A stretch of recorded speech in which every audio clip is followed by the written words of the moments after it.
Hi, my name is Rod Khleif, and I'm the host of the Lifetime Cash Flow Through Real Estate Investing podcast. And every week I interview multifamily rock stars, and we talk about how they've built incredible wealth for themselves and their families through multifamily properties. So hit the like and subscribe buttons to get notified every Monday when a new episode comes out. Let's get to it. Welcome to another edition of How to Build Lifetime Cash Flow Through Real Estate Investing. I'm Rod Khleif, and I'm thrilled you're here. I know you are going to love the guy we're interviewing today. And I'm going to tell you, let me pre-frame this. We're not going to be talking real estate. We're going to be talking about things that are much more important than real estate. Now, this gentleman's name is Matthew Newman. And Matthews wrote a best-selling book called Starting at the Finish Line. And I want to let him explain why he wrote the book and why he's, spoken on stages with 15,000 plus people, been interviewed on ESPN, done 3 TED Talks. I'm going to let him do it justice because I don't want to mess it up. So anyway, welcome to the show, brother. It's great to have you here. Yeah, Rod, thank you so much for having me. It's an absolute honor. And it's funny. You learn the greatest lessons in life at the deepest and darkest of times. You're given this new understanding of reality. You can be gifted with this new set of lenses that you see life through. And what you learn is you actually learn some of these basic lessons that make total sense that get lost in the shuffle of everyday life. Yeah. And you talked about the book of why I wrote the book. I'm going to share a little bit of the story first, because I think that will lead into to a better way. I remember graduating from the University of Delaware in 1996. And for those of you who don't know the University of Delaware, we go by the fighting blue hens. I like to call it the ass kicking chicken. And I remember graduating, and Maya Angelou was giving her beautiful speech right on the football field. And my mom and dad come down. I grew up in northern New Jersey, right outside New York City. And I'm wearing this blue cap and gown. And I grew up with these two different backgrounds, if you will, of education that were being facilitated through me. My mom was a school teacher. My father was a financial advisor. Two completely different occupations that were planting seeds into me at a young age, as most of us have, that don't bloom and make sense till later. But I remember them walking on the field and my dad looking at me going, not bad, buddy. I'm like, Dad, college graduate. King has arrived, right? He goes, what do you think you want to do now? I go, Dad, that's easy. I think I want to join your practice. I want to be a financial advisor. I'm going to clean my language up. And in my father's very thick Bronx accent, he said, there's no bleeping way you're joining my firm. And every picture of me at graduation's like, sure. He's giving me one of the greatest lessons in life, Rod. There's no free lunches. You go out and earn it. You find if it's something that you love, find if it's your craft, find if you want it to be your career. And if you have a passion for it, we'll talk in a few years. Yeah. So I decided to become what's called a wholesaler.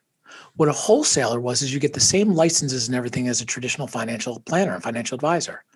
But companies that manufacture a mutual fund, a 401k, life insurance, they have wholesalers go out and meet with advisors and try to show them where they should utilize their products in the portfolios they're putting together. And I was doing this to get licensed. So I moved down to the beautiful city of Philadelphia, which within 1 week of being in the old city area on the cobblestone streets with the Liberty Bell, National Constitution Center, I might have been the guy from North Jersey. Philly became home to me immediately. And I started my career.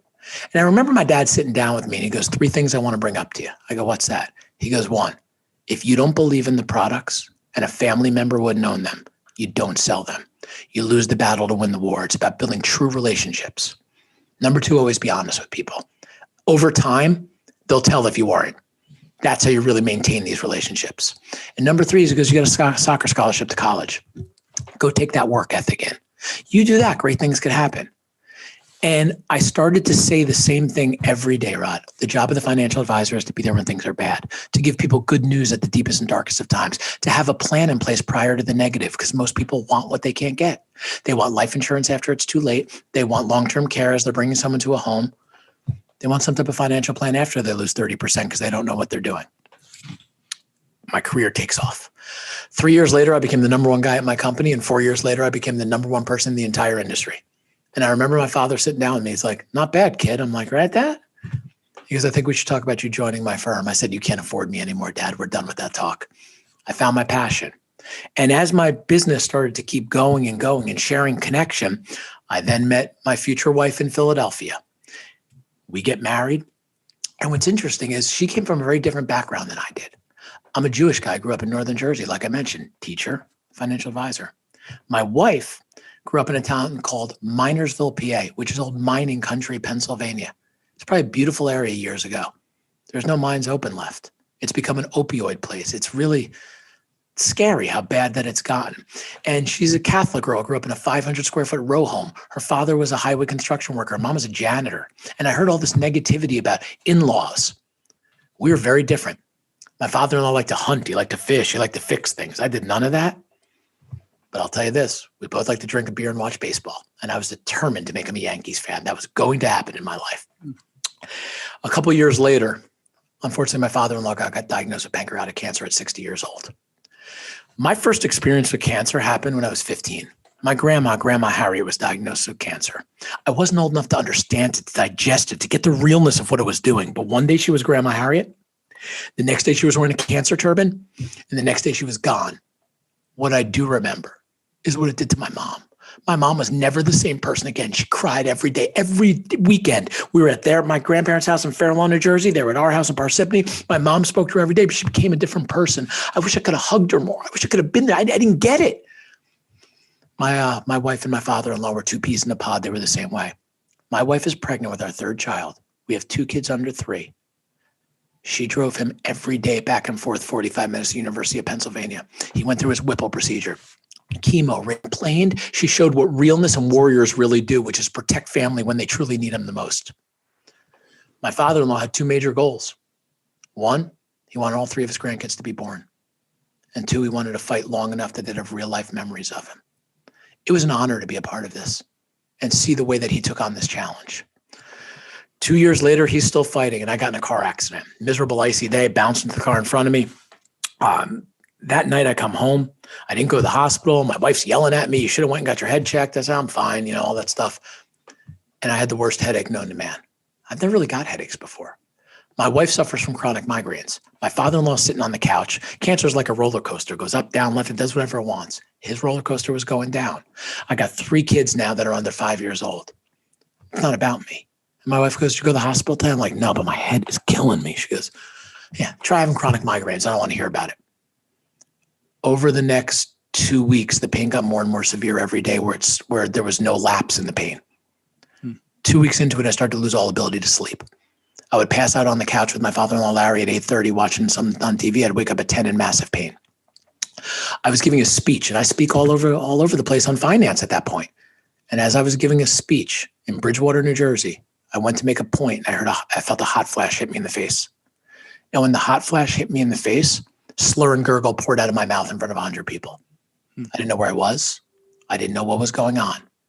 But I remember seeing myself standing outside my body going, you're having a stroke. You are having a stroke right now. I got myself together, and over the next 3 weeks, I had 9 more of these. On May 14th, 2013, I was giving a speech in my hometown of Parsippany, New Jersey. And for the 11th time, I felt a hot flash hit me in the face.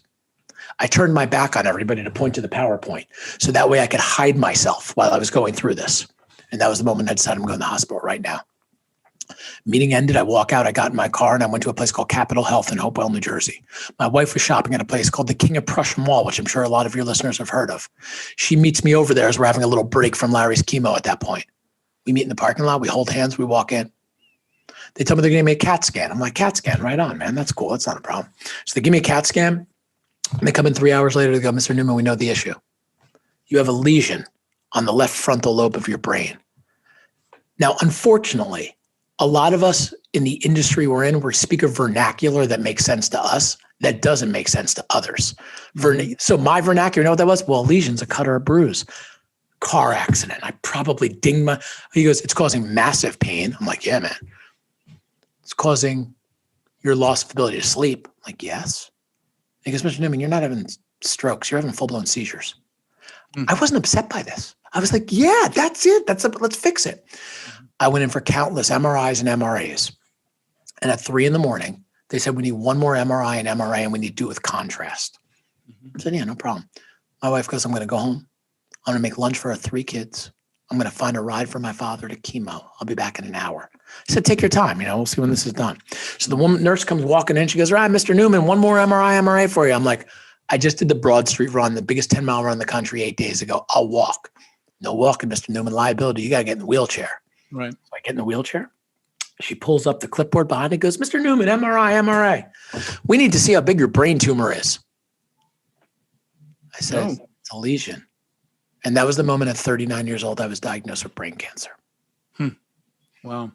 Wow. And I'll tell you what happens. Reality kicks in. They put me in the tube for an hour and a half. They brought me back to a bed. They plugged me into 30 machines. I started to cry. And I started a retrospective on my life. And I started to think there's something I must have done that caused this. I think I'm a good father. I'm a good husband. And strength is not how big your arms are. Strength is not how much you bench press. Strength is something located deep down in that belly that we could find it, we could grab it, and we could own it. I saw it. I didn't know I had it in me. I grabbed it, and it was mine. This is my journey. Cancer is just along for the ride. And I started cursing my brains out. And the nurse comes running in. They still tell the story to this day. Oh my God, are you okay? I said, I'm fine. I'm okay. That was my moment that I realized if I was going down, I was going down swinging. Okay. So the next day, my parents are coming down along with my father-in-law. And I remember me saying to my wife, I go, hey, give me the iPad real quick. She goes, yeah, do you want to watch a movie? They'll be here in 20 minutes. Reality is, Rod, you hear your son's got brain cancer. He's going to die. That's the perspective that's out there. That's the most common one for sure. No question. So she gives me the iPad. And all I did is talk about in my career, planning in advance of the bad, having a will, a power of attorney. People want what they can't get. And I started to pull up all my stuff. This is not about how much money you have for everyone listening. You can go on LegalZoom and do this stuff for $19. The basics of financial planning is legal documentation. So your wishes will be carried out if something bad happens. A power of attorney makes sure the person you want to make the decisions is going to make them. These are all basic tools that we do no education in the U.S. Education system at all. We just assume people will graduate and good luck, go figure it out. Pick your right benefits, even though you know nothing about it. And as I went through that iPod, I then realized that every speech I ever gave in my career was about me. I was the shoemaker whose kids had shoes. It was like pouring kerosene on a fire. You want to follow, let's go. All this is taken care of. My family's going to be okay. And when my father-in-law walked in, he didn't say a word to me. He nodded his head and I nodded my head at him. He was my cancer partner. I started to stop believing in irony at that moment. Things happen for a reason. It happened so we can connect and he could show me the way to act, how to have dignity, how to have independence, how to fight like a warrior. When was this? How long ago was this? This will be 8 years in May. Okay. Wow. When my father walked in and my mom, he gave me the same look he gave me at Delaware. How you doing, bud? But I saw it in his eyes. I saw the fear. I saw the anger. I said, Dad, come here for a minute. My dad sat down on the bed and I went through the iPad. And I took the iPad and I threw it on the bed. I said, Dad, there's only one thing on my mind. He goes, what's that? I go, getting better. My family is taken care of. I don't have to worry about any of that. My wife's not going to be looking to move the home or anything like that. All the planning, everything we talk about was done. If I'm going down swinging like a maniac. And anybody could do whatever they want with this. For the first time in my life, I saw my dad break down and cry. So I went through surgery. I went through a full craniotomy, got half my head pulled off. They took my jaw. They took the tumor out. I wouldn't know the severity for 10 days. But what I started to do was I started to write. And what you realize is I started to write messages to friends and family on my perspective, my appreciation of living in the moment, my understanding of what chemo and radiation is doing to me, but the realness of being there with my children, living in that now. It wasn't about tomorrow. It wasn't about yesterday. I'm getting these understandings of basic life lessons through cancer. This is my journey. Cancer is just riding shotgun. I will define myself, but I'm seeing life from this different perspective. You shouldn't have to go through this to understand it. And most people won't make it long enough to enjoy this process that they're taking on. So I started to write. Perspective, you use the word enjoy. I did. Yeah. And I started to write. So I would start to send out emails to friends and family on this new perspective I had. Do you remember at the beginning of this, I told you that there's seeds planted in us that we learn later in life. And then my dad was an advisor. Mm-hmm. Well, the seeds from my mom being a writer and a teacher started to bloom. I never wrote in my life. And I would get these every day. Hey, Matt, could you put this person on, that person on, this person on? I never thought about it. 4 years into it, I had found out I had a grade 3 astrocytoma. I'd be going through tests for the rest of my life. I had 20,000 people following my email. I'd never been on social media. And you start to realize that cancer is like buying a car. You buy a car. You leave the lot, you see the car everywhere. No, car was always there. You just never noticed it. So you had a direct connection with it. Cancer affects everybody in some way. There's depression, there's disease. Everybody, life is not all rainbows and unicorns. Most people hide behind this mask of perfection when the reality is they all have their scars that they've taken on, and they're sick of the shtick. They don't want some canned speech from someone giving them something. They want to connect with someone. That's where inspiration and motivation are truly derived from, by hitting people in the heartstrings and letting them know they're not alone on the path that they've been placed on. I was writing for me. Every time I wrote an email, I never read it. It was like vomit. I'd get it out of my system. So I decided I was going to write a book for myself because it made me feel better. It was my outlet to alleviate everything that was being pushed down into the belly. And on March 23rd, 2018, my book came out. I called my mom in Parsippany, New Jersey. I go, "Hey, Ma, the book's coming out tonight." This is exactly what she said to me. "You know no one's ever going to read it, right?" I go, "Oh, God, no one cares about me. I'm some jerk. Why do they care about me?" She goes, "But you're going to put 3 copies in your safe. So when your kids are old enough, they'll be able to read the reality of what happened." I said, "Mom, I couldn't agree more." And 1 week later, we were #1 on Amazon in 4 categories, and my jaw hit the ground. Yeah. I started to have this different understanding of what people wanted, to know that there's others like them that are out there, that we all take on challenges in life. And where the inspiration comes from is from those who want to, in some way, share their experience. There was no business plan. There was no ghostwriter. There was no any of this. I did it for myself. I did it because it made me feel better. And I never, in a million years, thought we'd be sold in 17 different countries and all this other stuff would start to happen. So when I brought on social media, Rod, I started to get messages every day from people all over the world who just want some type of connection. They want to find that thing in their belly that will help them take on the challenges at hand. Because cancer, disease, depression, they may take us physically. They will never take us spiritually. And if we allow them to be what we're defined for and them to be what we're remembered for, that's on us. I want to be remembered for me, for who I am, and take the lessons that I've taken from this. Am I glad I went through it? No, not by any stretch. It's horrible. But I can kowtow to cancer, or I can allow it to come with me on my journey and just ride shotgun. Let me ask you a question. Yeah, ask me. Are you better because of it? Just curious. It's a great question. There's a lot of lessons I've taken from it, no question. I'll give you a perfect example. When my 5-year-old was having a lunch at his Pennington Montessori school, and I'm going to answer this with this story. Mm-hmm. I was 5 days removed from cancer. I had a second head. I was a mess, surgery, all this. I wouldn't know the severity of this for 10 days. But I had this new understanding of life. And my wife says, "You do not have to go to this." I said, "I'll never miss it." You know, in the past, maybe it was business. I'll never miss this. So that morning, we take my 3 kids to school, a 5-year-old, a 3-year-old, and a 2-year-old. We bring them to school. Again, I have to dress up. And my wife takes the 2 boys, Luke and Jake. I take my 2-year-old daughter, Lola, to class. I hold her little hand. We walk to her class. She takes her little pink jacket. She puts it on the little hook. She goes, "I love you, Daddy. Thank you for taking me to class." And I thought, why don't I do this more? You know what I usually would do when I take her to class? I'm looking at my phone. I'm seeing what's coming next. Do I got an appointment? Do I have a call? It wasn't about that. It's not about me. It's not about the business. It's for 5 minutes. I couldn't make it about my daughter. And this is what I had to go through to learn this basic component of life. So I come back euphoric. I'm going, this makes sense. So that day, my son Luke is having his 5-year-old Father's Day picnic at school. My wife's like, "You're a train wreck. Don't go." I go, "Never. I will never miss this, ever."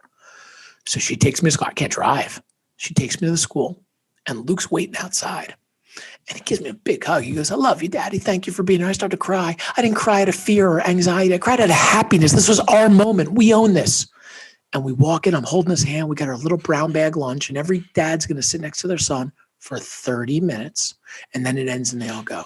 We walk into the backyard. Give him a big hug, how happy I am. We sit down and I look up. And Rod, I'm going to show you what I saw from every parent. And I went, "Oh my God, that was me." Okay, and so he just showed, by the way, those of you listening, every other parent was looking at their phone. Every one of them. And that was me, by the way. I had a BlackBerry and an iPhone. There's no anger, no animosity. But to go through this, to realize my phone was in the car. Yeah. That moment. So what it started to make me better at was, I don't bring my phone to dinner with with my kids. Well, you're present. That's the bottom line. Is you're present. I tell the story. I mean, it pales in comparison, but I remember coming home to my kids every day and playing with them. It's my greatest regret in life. This what I'm about to share, and I'd play with them every day, but I wasn't there mentally. I was distracted, and it's my greatest regret to this day.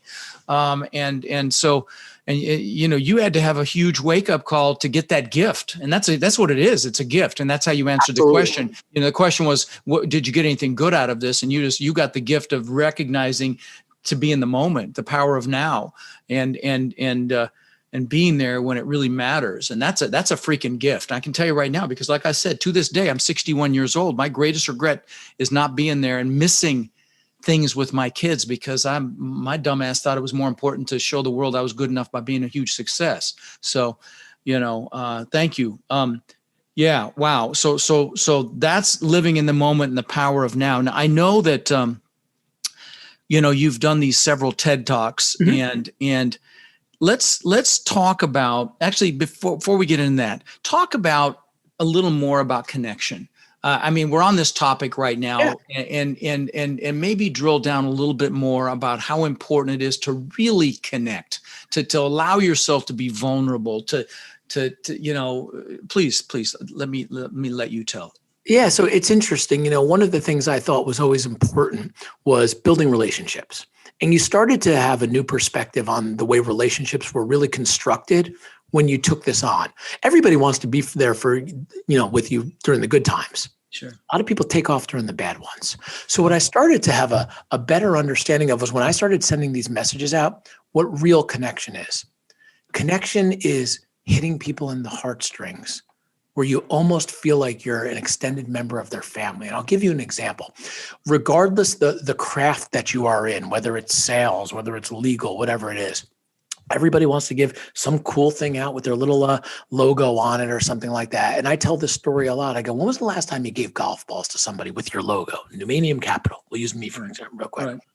And you got a handwritten note in the mail that said, Rod, I can't tell you how much those golf balls mean to me. Oh my God, I got them. I think I'm going to get a tattoo of the logo on my arm. I will never, when I lose them in the woods, I will look for 9 freaking hours because they belong on my mantle right there. And you start to realize we waste our time. When was the last time we found a book that relates to somebody? We just put a little handwritten note on the inside. Hey, Rod, I was thinking of you today. Wanted to share something with you. When was the last time you sent a text message to someone, a DM, something, and just let them know you're there? And you just want to check in personally.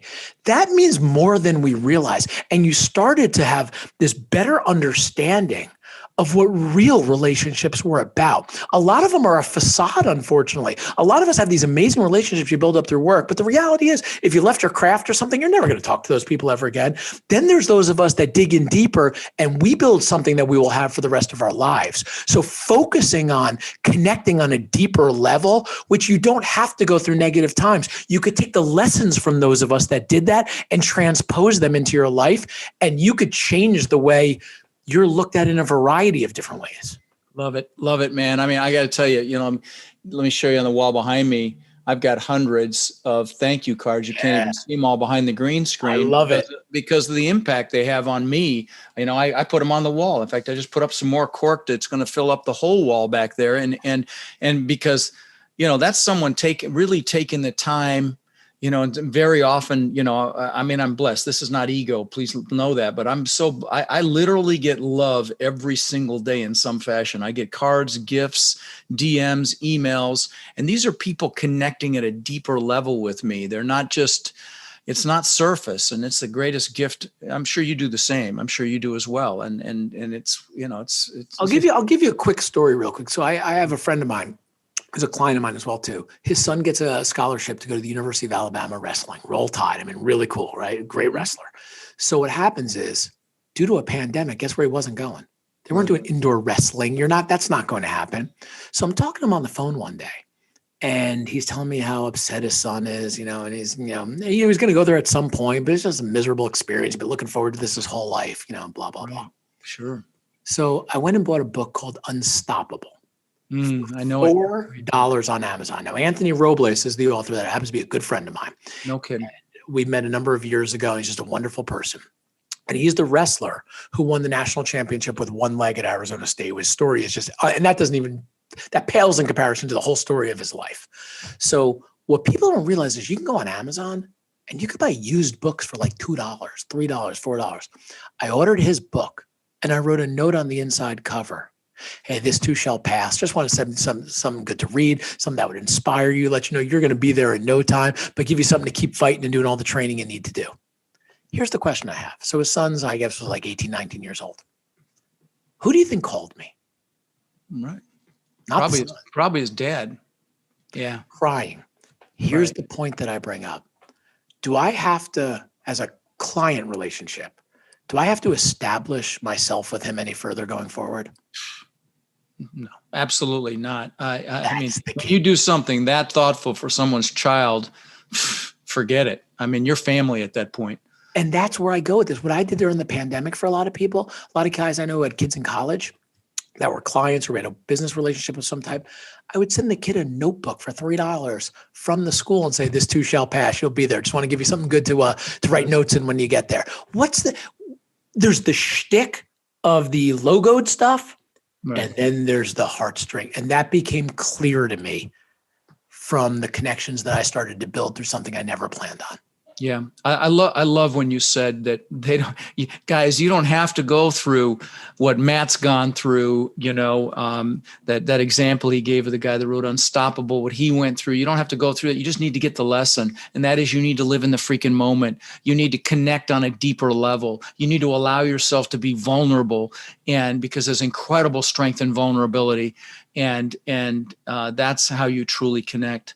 Well, let's shift gears for a minute, and talk about the current education system. And this is a topic that makes me freaking crazy, honestly, but I'm going to try not to be negative, but talk about how it's failing, and just give us your thoughts on that, if you would. Yeah. So I'm obviously somewhat jaded because my mother was a teacher. She taught English as a second language to kids that came from other countries right outside New York City. And what she did was amazing. Going to different countries and staying with former students of hers. It was really something cool, exciting to watch. But the issue that I have that I talk about often is the goal, not saying the conviction, but the goal of the U.S. education system is to get people into the real world and prepare them. Some go after high school and they start their craft, their career, whatever it may be. Many go on to college. Then many after that go to grad school. Maybe they go to law school or medical school. And it's a siphoning of a smaller and smaller group to go into the real world. We try to prepare them through some type of educational comprehension, if you will. What I don't understand is how we don't prepare them in some monetary capacity. And let me make my point clear. This is not about how should you invest. We don't teach what is a 401k. We don't teach that when you get your job, how to select benefits. We don't teach the kid who gets married at a high school and has a child that when they leave their job, they won't have that insurance any longer. You don't have to spend a lot of money, but I want you to think of what I went through, having all those boxes checked. Now I want you to think of two components, regret and resentment.